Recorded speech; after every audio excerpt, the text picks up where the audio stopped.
গোঘাট থানার অন্তর্গত আমোদপুর সার্বজনীন দুর্গোৎসব 1432 পরিচালনায় আমরা সবাই এক অভিনব পদ্ধতি দ্বারা দুর্গাপুজোর উদ্বোধন হলো। পুজোর থিম গাছ লাগান, পরিবেশ বাঁচান ও বাল্য বিবাহ রোধ, সেভ ড্রাইভ সেভ লাইফ। আজ অনুষ্ঠানের শুরুতে একটি সুন্দরী গাছ ও একটি শিমুল গাছ রোপণের মাধ্যমে উদ্বোধন হলো। উদ্বোধনে উপস্থিত ছিলেন গোলাপ সুন্দরী খ্যাত প্রধান শিক্ষক দেবাশিস মুখোপাধ্যায়, বেলুর ভুরকুন্ডা হাই স্কুলের প্রধান শিক্ষক ডক্টর সুব্রত নায়েক, শিক্ষক অম্বুনাথ নন্দী, শিক্ষক রবিন পাল ও বৃক্ষ বন্ধু অসিত মুখার্জি ও আরও অনেকে।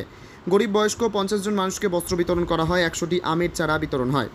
প্রজেক্টরের মাধ্যমে ডক্টর নায়েক বিভিন্ন সচেতনতামূলক ভিডিও দেখান। আসামের বঙ্গাইগাঁও থেকে অনুপ সাহা ও উত্তম দাস মহাশয় ভার্চুয়ালি উদ্বোধনে অংশ নেন। এরপর রনপায়ে বর্ণাঢ্য শোভাযাত্রা সহকারে নবপত্রিকা স্নান করানো হয়। এই পুজোর কদিন বিভিন্ন অনুষ্ঠানের মধ্যে অর্কেস্ট্রা, বাউল গান এবং যাত্রা অনুষ্ঠান আছে। সার্বজনীন দুর্গাপূজা কমিটির পরিচালনায় এবছর 19তম বর্ষ আমরা পালন করছি। এই বছর আমাদের যে পূজার থিম পরিবেশ বাঁচান, বাল্যবিবাহ প্রতিরোধ করুন, এই থিমের উপরে আমাদের এবছরের পূজা হচ্ছে। আমাদের এই পূজা অনুষ্ঠানে আমরা বস্ত্রদান অনুষ্ঠান করেছি, আম গাছ প্রদান করেছি মানুষজনকে। আর অনুষ্ঠানের শুরুতে আমরা যে আমাদের মন্দির উদ্বোধন করেছেন মাঝপুর প্রাথমিক বিদ্যালয়ের প্রধান শিক্ষক সম্মানীয় দেবাশিস মুখোপাধ্যায়, যাকে আমরা গোলাপ সুন্দরী নামে চিনি, উনি আমের চারা এনেছিলেন, সেগুলো আমরা আমাদের এখানে মঞ্চ থেকে বিতরণ করি।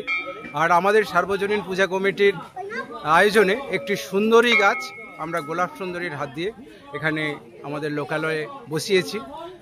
এটাই আমরা খুবই আপ্লুত যে একটা সুন্দরী গাছ আমাদের এখানে হবে, সেটা গোলাপ সুন্দরী স্যার বসিয়েছেন। এবং তার সাথে উপস্থিত ছিলেন প্রফেসর সুবোধ চন্দ্রন ধবল, যিনি একটি শিমুল গাছের চারা নিয়ে এসেছিলেন, তিনি নিজে তৈরি করেছেন বাড়িতে এবং আমাদের পূজা মণ্ডপে নিয়ে আসেন। আমরা সমস্ত পরিবেশ যোদ্ধারা উপস্থিত থেকে সেই সুবোধচন্দ্র বাবুর নিয়ে আসা শিমুল গাছ আমরা এখানে রোপণ করেছি। এরকম একটা অনুষ্ঠানের মধ্যে দিয়েও গাছ লাগানোর যে একটা প্রচেষ্টা, মানুষের কাছে পৌঁছে দেওয়ার যে প্রচেষ্টা, যে বার্তা, সেটা কিন্তু ওনারা দেখিয়েছেন। এবং ওর টানেই কিন্তু আজকে আমার এখানে ছুটে আসা, যে আজকে আমি অবসর টাইম পেয়েছি, আজকে আমি যাব ওখানে। এখন সোনার গয়নায় বিশ্বস্ত নাম এনপিএস জুয়েলারি। আধুনিক ডিজাইন, খাঁটি সোনা আর সঠিক দাম সব একসাথে পাবেন এখানে। বিয়ে হোক, উপহার হোক অথবা নিজেকে উপহার, এনপিএস জুয়েলারি সব সময় আপনার পাশে। আসুন, কালীতলা বাজার, শ্রীপুর, বদনগঞ্জ রোড, কামারপুকুর, হুগলি। বিস্তারিত জানতে ফোন করুন 6296152576 এই নম্বরে। এনপিএস জুয়েলারি, বিশ্বাসী আমাদের পরিচয়।